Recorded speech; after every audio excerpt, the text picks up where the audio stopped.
¿Qué le pareció el mensaje al presidente? Bueno, nosotros creemos que de alguna manera ha sido insuficiente y sí hemos exhortado a las autoridades a que se realice una investigación exhaustiva en donde se aclare hasta el detalle más mínimo. Si todas han sido reuniones de trabajo, pues creo que sería bueno que se realicen donde debiera ser, en los ministerios, en Palacio, y que finalmente todo esto se aclare. Creemos que es lo más sano y que más bien no debiera empañarse este tipo de crisis en las que ya estamos atravesando desde hace más de 5 años, con nuevas mociones de vacancia, nuevos intentos de ahondar, ¿no es cierto?, la incertidumbre, y creo que eso más bien le hace bastante daño al país.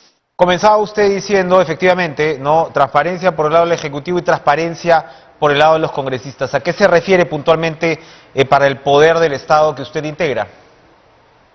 En realidad es una manera de decir que lo que se le exige a algunos también lo cumplan otros, y en ese sentido creemos que si bien nosotros hemos salido fuerte y claro a decir estas cosas no deben seguir pasando, esta falta de transparencia, estas dudas, estos nombramientos, sin duda, pero que por otro lado no puede significar que algunos miembros de la oposición busquen hacer del Congreso su chacra, y eso es lo que está pasando con esta moción de vacancia. Discúlpeme que lo diga de esta manera, Enrique, pero lamentablemente nada es comparable a la inestabilidad, a la incertidumbre y a la preocupación que genera una moción de vacancia, donde ya lo hemos tenido años pasados. Nadie sabe quién va a ser presidente el día de mañana, porque lamentablemente en un día se pueden sacar a presidentes como cualquier cosa, como si fuera cualquier cosa, como si las elecciones, ¿no es cierto?, que tanto trabajo cuestan, que tiene que ver con una campaña política que involucran los millones de votos de las personas del país, como si eso no valdría 130 personas, en este caso un grupo de estos 130 pretende sacar un presidente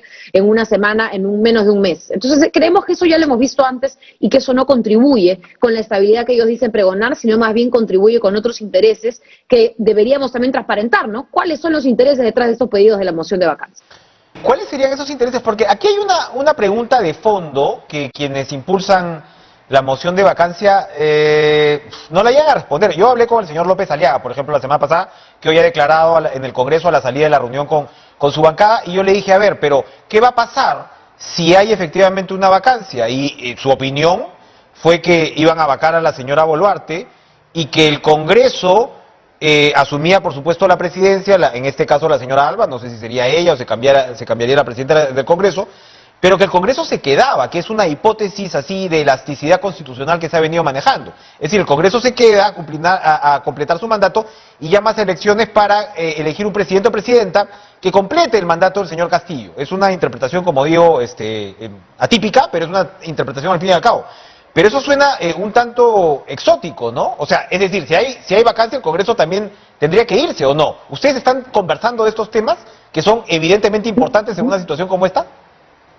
Yo creo que tú lo has dicho y has dado en el clavo, ¿no? Esta no es una interpretación del señor López Aliaga, esta creo que es la intención del señor López Aliaga, que es una intención compartida por congresistas de su bancada, por congresistas de la oposición, que son los que están firmando esta moción, y lo has dicho muy claro, porque aquí la intención es vacar al presidente, vacar a la vicepresidenta, hacer que la actual presidenta del Congreso sea la nueva presidenta, cuando en realidad para eso no votó las personas, no votaron la gente, y finalmente hacerse del poder porque no lo pudieron hacer a través de las urnas. Entonces, en esa intención malévola, hasta casi prácticamente ilegal, y yo diría corrompida, por no decir otros adjetivos, en realidad se oculta lo que estamos viendo, una clase política que ya no tiene legitimidad, que es esta clase política que se ha agrupado en esta posición vacadora, golpista, ¿no es cierto?, que no paga sus impuestos a la SUNAT, que se presenta alcoholizado, ¿no es cierto?, en los canales de televisión, que no paga impuestos tampoco por sus empresas, etcétera. Entonces, finalmente, ¿qué clase de cambio queremos, no? O sea, estas personas quieren sacar al presidente para poner a otras personas que no necesariamente van a dar la talla, y finalmente la intención del señor López Aliaga creo que es bastante clara, hacerse también, o entiendo yo que sería, ¿no es cierto?, hacerse de la municipalidad de nuestra ciudad, de Lima. Entonces yo creo que ahí, más que pensar en rédito político, en qué gano yo políticamente, nosotros nos hemos puesto a conversar, sí, sobre este escenario, y creemos que lo que más necesita el país es gobernabilidad, es paz, es tranquilidad, es que el gobierno aclare las cosas, cumpla con sus promesas, señor presidente, y sobre todo que ponga orden.